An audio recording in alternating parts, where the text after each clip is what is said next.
एक पति पत्नी आपस में नाराज चल रहे थे।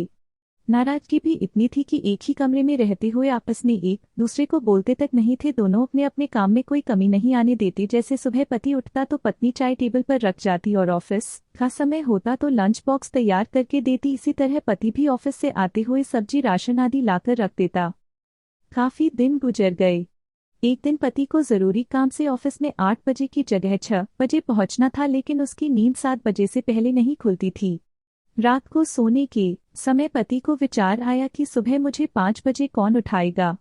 पति के दिमाग में एक उपाय आया और वह एक पर्ची अपनी पत्नी के नाम लिखने लगा। देखो मीना, मुझे सुबह ऑफिस जल्दी जाना है, इसलिए मुझे 5 बजे जगा देना।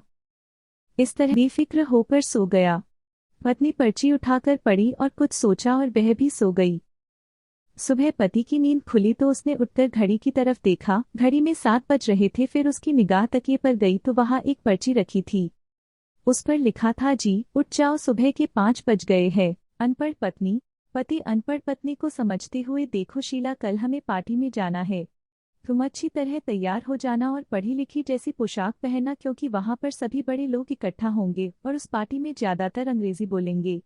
वहां तुमको भी बोलेंगे कि यह तुम्हारे साथ कौन है, तो तुम कहोगी कि यह मेरे हस्बैंड और मैं इनकी वाइफ हूँ। बेचारा पति सारी रात हस्बैंड और वाइफ रटवता रहा। तब पत्नी ने कहा, मैं बोल दूंगी, अब आप आराम से सो जाओ।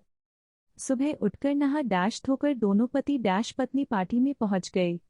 वहां पहुंचते ही 5-6 महिलाओं ने उनको घेर लिया और पत्नी से पूछा, ये आपके साथ कौन है। तो पत्नी ने कहा, ये मेरे हेडपंप है और मैं इनकी पाइप हूँ।